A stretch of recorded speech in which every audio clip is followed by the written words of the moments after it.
Hello everyone, welcome back to my channel. Welcome back to another video.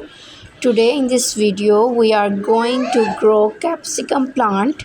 Make sure you have a good spot to plant your capsicum. It's a sun loving plant and prefers a sunny spot to grow. The temperature to grow capsicum plants should be moderate, neither too hot or not too cold.